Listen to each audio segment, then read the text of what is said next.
Assalamualaikum warahmatullahi wabarakatuh. Perkenalkan, nama saya Oda Sri Haryani dari HK20A. Di sini saya akan menjelaskan tentang penelitian denyut nadi amandemen kelima Undang-Undang Dasar 1945 melalui pelibatan Mahkamah Konstitusi sebagai prinsip regression of the Constitution. Pakar hukum tata negara Jelmi Al-Siddiqi yang ikut terlibat dalam proses pembahasan amandemen Undang-Undang Dasar Negara Republik Indonesia tahun 1945 pasca reformasi mengatakan bahwa naskah perubahan Undang-Undang Dasar 1945 disusun dan dirumuskan tanpa melalui perdebatan konseptual yang mendalam. Para anggota MPR tidak memiliki kesempatan waktu yang memadai untuk terlebih dahulu memperdebatkannya secara mendalam.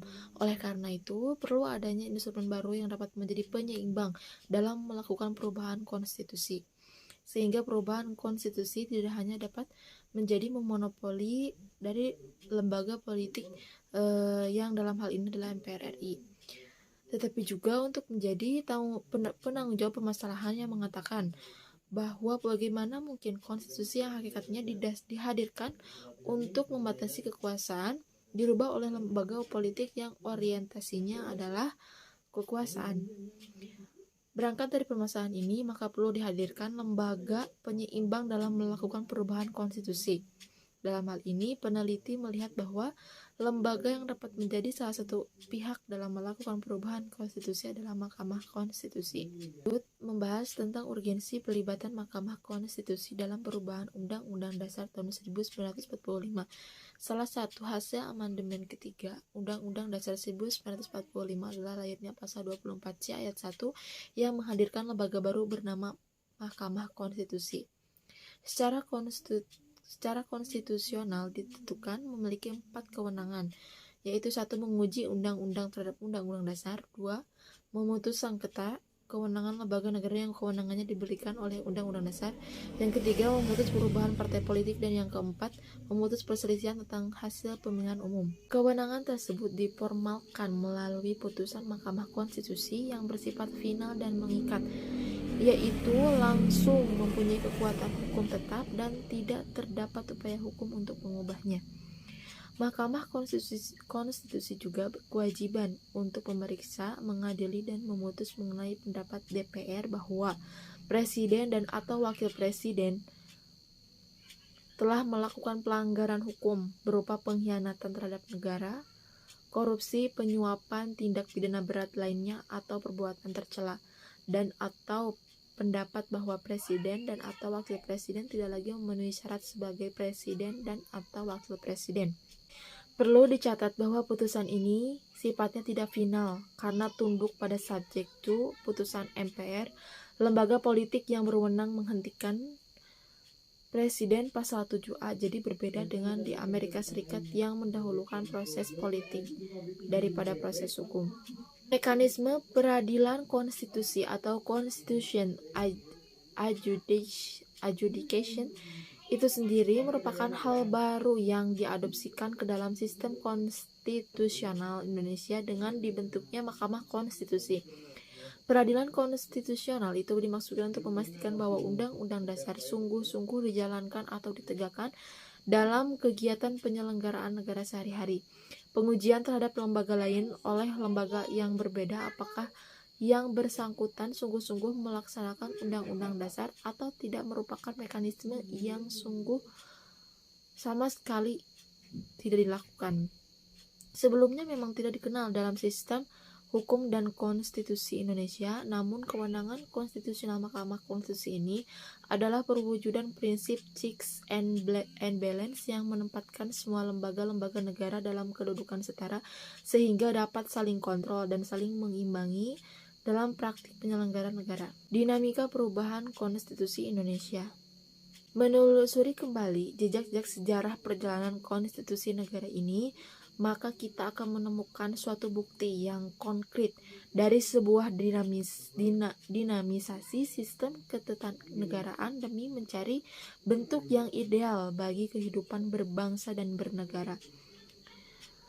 Karena esensinya, konstitusi ini merupakan konsepsi negara yang menjadi dasar dan limitasi dari konstelasi sistem penyelenggaraan negara. Suatu undang-undang dasar jika tidak lagi mencerminkan konstelasi politik atau tidak memenuhi harapan aspirasi rakyat dapat dibatalkan dan diganti dengan undang-undang dasar baru. Miriam Budiarjo membagi 4 tahap perkembangan. 1. Masa 1945 sampai 1959 sebagai Republik Indonesia ke-1 demokrasi parlementer yang didasari 3 undang-undang dasar berturut-turut yaitu 1945, 1949, dan 1950. 2. Masa 1959 sampai 1965 sebagai Republik kedua demokrasi terpimpin yang didasari Undang-Undang Dasar 1945. Dan 3. Masa 1965 ini sampai sekarang sebagai Republik Indonesia ketiga, demokrasi Pancasila yang didasari oleh Undang-Undang Dasar 1945. Pemikiran ini disampaikan pada tahun 1970-an, jauh dari sebelum jatuhnya rezim Soeharto. Sehingga jika kita tinjau saat ini, dapat ditambahkan masa Republik ketiga periode antara tahun 1965 sampai 1998. 4. Kemudian tahun 1998 sampai saat ini dapat ditambahkan masa Republik keempat, yaitu dengan menggunakan Undang-Undang Dasar 1945 pasca amandemen demokrasi masa transisi. Kelemahan hasil amandemen Undang-Undang Dasar Negara Republik Indonesia 1945. 1. Tidak membuat kerangka dasar perubahan dan konkret draft karena adanya bias kepentingan publik. MPR dikarenakan anggota-anggotanya terdiri dari fraksi-fraksi politik menyebabkan pada setiap pembahasan dan pengambilan keputusan sangat kental dengan kepentingan dan selera politiknya. Dan 2. Karena tidak intensif dan maksimal. Dalam proses amandemen, ada keterbatasan waktu yang dimiliki oleh anggota MPR. Hal ini dikarenakan anggota yang juga merupakan atau merangkap sebagai anggota DPR dengan beban pekerjaannya yang sangat banyak, terlebih lagi mereka adalah anggota parpol sehingga mengikuti beberapa agenda DPR yang sangat padat. Tentunya hal ini berimbas pada kualitas perubahan Undang-Undang Dasar 1945. Selanjutnya, kelemahan perubahan Undang-Undang Dasar dari segi substansi. 1. Ketidakjelasan mengenai sistem lembaga perwakilan di Indonesia di dalam Undang-Undang 1945. Susunan dan sistematika Undang-Undang Dasar 1945 setelah diamandemen menjadi rancu dan tidak profesional.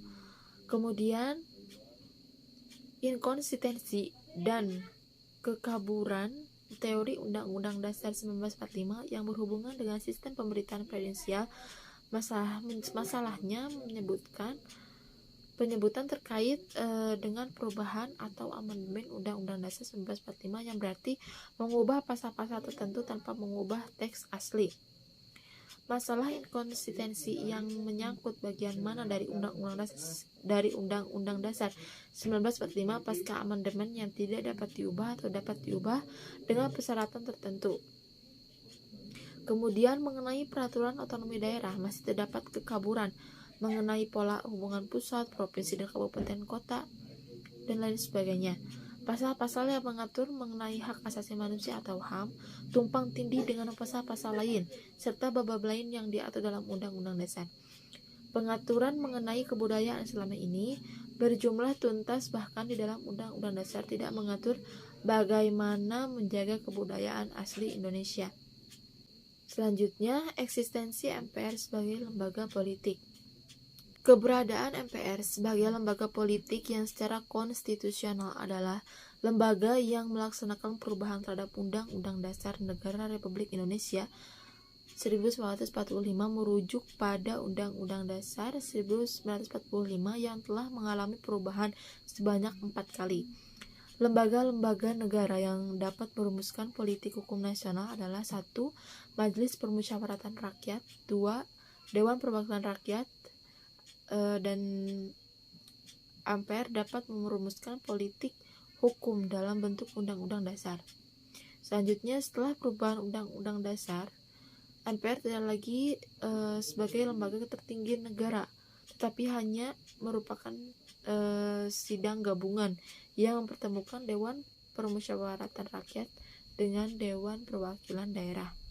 Undang-Undang Dasar Negara Republik Indonesia tahun 1945 sebagai produk MPR tidak datang dari hampa, tetapi merupakan aktualisasi dari kehendak-kehendak politik. Kehendak ini bisa datang dari berbagai kalangan, bisa muncul baik pada tingkat suprastruktur politik maupun infrastruktur politik. Oleh karena itu, maka ada kekhawatiran apabila kemudian MPR yang notabene sebagai lembaga politik yang orientasinya adalah kekuasaan merubah Undang-Undang Dasar Negara Republik Indonesia 1945 yang notabene sebagai alat pembatasan kekuasaan dengan berkaca hasil amandemen ini dari amandemen pertama sampai dengan amandemen keempat, banyak terdapat kompromi politik yang terjadi di antara elit politik yang melahirkan kehendak-kehendak baik yang bersifat politik yang kemudian diperdebatkan dan mengalami kristalisasi pada tingkat struktur yang dalam hal ini adalah anggota MPR sebagai aktor politik yang kemudian outputnya adalah rumusan politik hukum yang terdapat pada Undang-Undang Dasar 1945 pada saat ini. Kemudian perwujudan MK sebagai the creation of Constitution. Konstitusi Indonesia telah mengatur bahwa Indonesia merupakan negara hukum. Hal tersebut tercantum dalam Konstitusi Pasal 1 Ayat 3 Undang-Undang Dasar Negara Republik Indonesia tahun 1945 sebagai negara hukum. Di Indonesia, hukum mempunyai peranan yang sangat mendasar bagi kehidupan bangsa dan negara. Hal ini bermakna bahwa hukum harus menampilkan peranannya sebagai titik sentral dalam seluruh kehidupan yang perorangan maupun kehidupan berbangsa dan bernegara. Mahkamah Konstitusi dibentuk untuk maksud mengawal dan menjaga agar konstitusi sebagai hukum tertinggi atau the supreme law of the land benar-benar dijalankan atau ditegakkan dalam penyelenggaraan kehidupan kenegaraan sesuai dengan prinsip-prinsip negara hukum modern. Karena hukumlah yang menjadi faktor penentu bagi keseluruhan dinamika kehidupan sosial, ekonomi, dan politik di suatu negara. Perspektif pelibatan MK dalam perubahan Undang-Undang Dasar 1945 di dalam Undang-Undang Dasar 1945 melalui amandemen keempat. Jika ditarik dalam konteks penelitian yang menegaskan tentang urgensi pelibatan Mahkamah Konstitusi dalam perubahan Undang-Undang Dasar Negara Republik Indonesia tahun 1945, maka melihat penting agar pelibatan MK dalam perubahan konstitusi ini dinormalkan secara legal formal di dalam Undang-Undang Dasar 1945. Hal ini untuk menjaga marwah Mahkamah Konstitusi sebagai lembaga negara yang punya tugas untuk memastikan bahwa sistem penyelenggaraan negara sudah berjalan di rel konstitusi atau justru menyimpang dari rel konstitusi itu sendiri. Selain itu juga bahwa mengapa penting untuk diatur dalam Undang-Undang Dasar 1945 karena Mahkamah Konstitusi adalah lembaga negara yang secara substansional diatur di dalam Konstitusi Pasal 24C Undang-Undang Dasar 1945 yang mengatur tentang fungsi dan kewenangan dari Mahkamah Konstitusi. Kehadiran MK dalam Konstitusi atau Undang-Undang Dasar 1945 membawa konsekuensi Mahkamah Konstitusi adalah lembaga tertinggi negara yang kedudukannya setara dengan lembaga negara lain yang secara substansi diatur juga dalam konstitusi, sehingga apabila ada penambahan fungsi dan kewenangan dari Mahkamah Konstitusi maka harus diatur dan dinormalkan dalam konstitusi atau Undang-Undang Dasar 1945 itu sendiri. Hal ini penting agar fungsi dan wewenangnya yang menjadi domain dari Mahkamah Konstitusi yang baru mempunyai legitimasi konstitusional.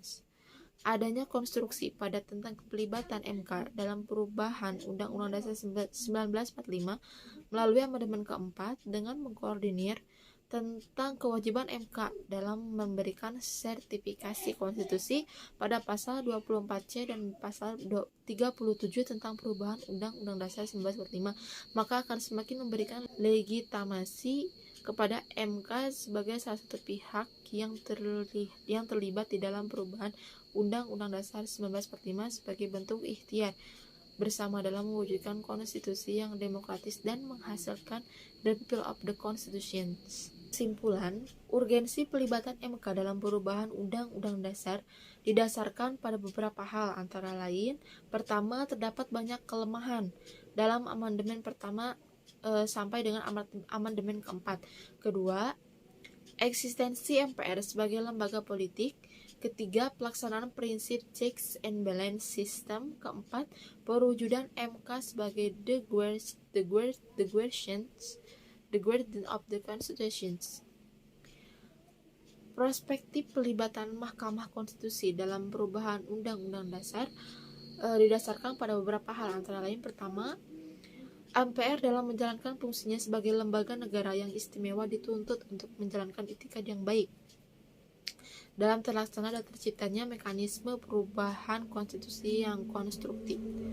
Kedua, dalam konteks pelibatan MK dalam perubahan Undang-Undang Dasar, MK tidak dilibatkan sejak awal proses perubahan Undang-Undang Dasar. Namun, jika setelah Komisi Konstitusi menyelesaikan naskah perubahan yang telah didasarkan pada masukan dan aspirasi masyarakat, barulah naskah tersebut diserahkan kepada MK untuk dinilai apakah naskah tersebut bertentangan dengan prinsip dasar konstitusi yang berdasarkan pada Pancasila atau enggak.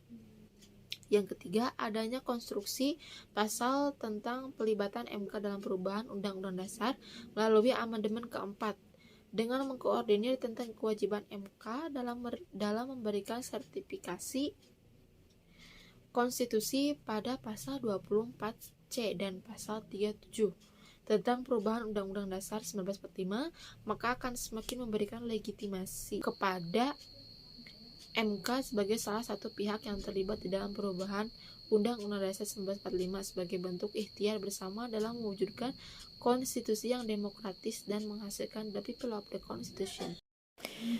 Dan yang terakhir, menurut saya, jika dikaitkan dengan wacana amandemen kelima yang sekarang beredar, menurut saya adalah wacana amandemen kelima Undang-Undang Dasar Negara Republik Indonesia tahun 1945 ini tidak dapat dilakukan dengan tergesa-gesa.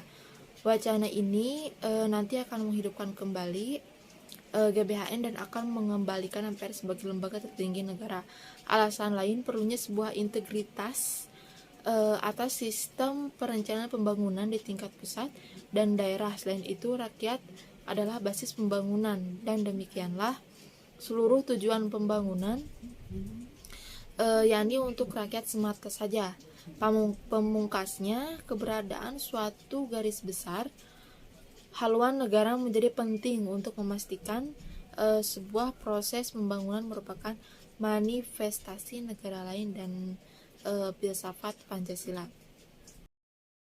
Sekian yang dapat saya sampaikan. Terima kasih dan maaf bila ada kesalahan atau kurang dalam pemahaman. Assalamualaikum warahmatullahi wabarakatuh.